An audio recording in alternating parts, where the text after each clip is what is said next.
So today I want to show you how to make a chia pudding that's adapted for the winter.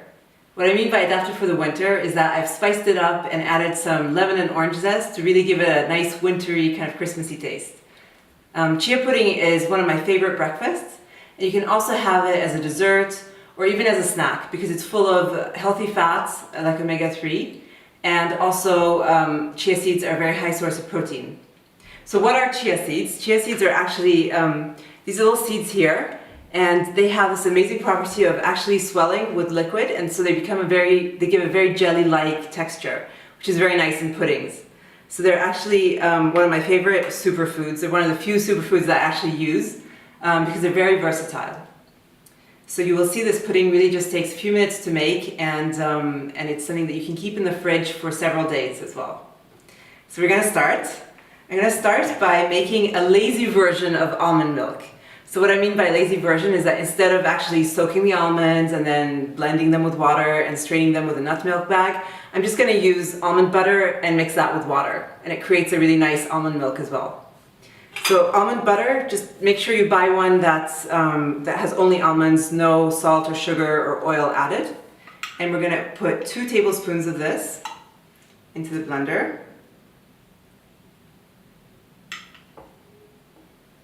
So I put 2 full tablespoons into the blender, and then we're going to add about 3 deciliters of water, so 300 milliliters of water.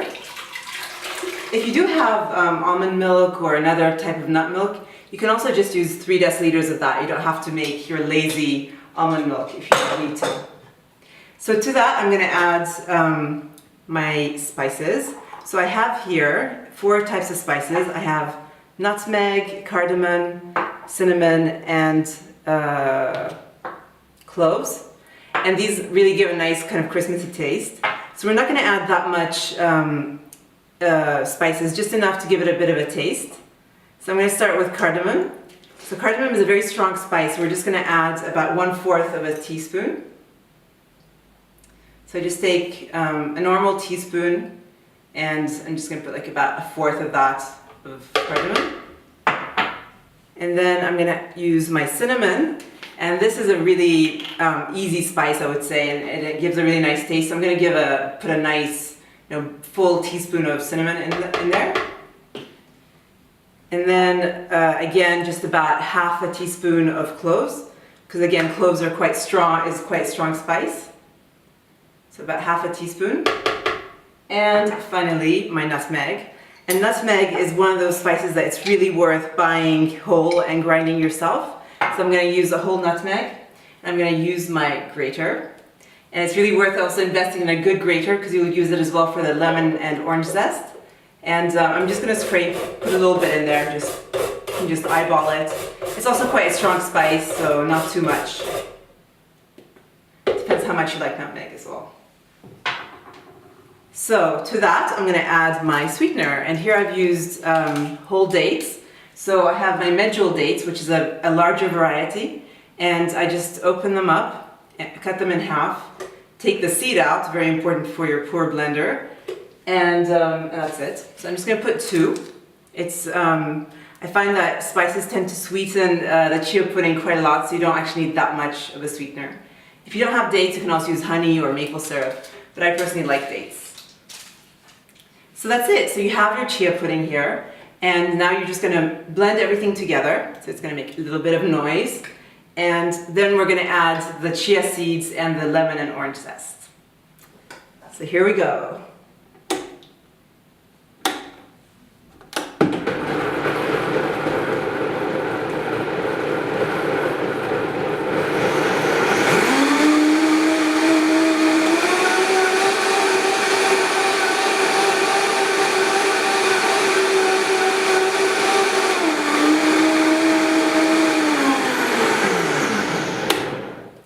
So now we have everything that's blended up. So we have our sort of almond milk with the dates as a sweetener and the spices. So it just looks like this.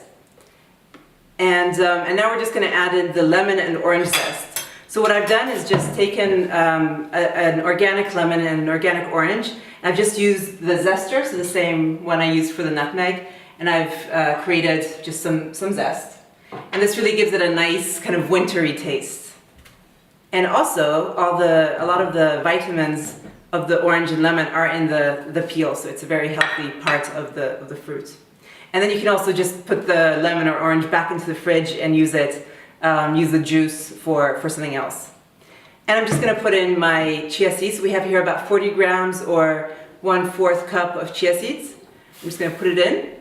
And now what's really important is that you don't blend everything. You just kind of put it back on the blender, but you keep it on very low, on the lowest setting. So I'm just going to make sure I'm on the lowest setting. And you just really just very quickly pulse it.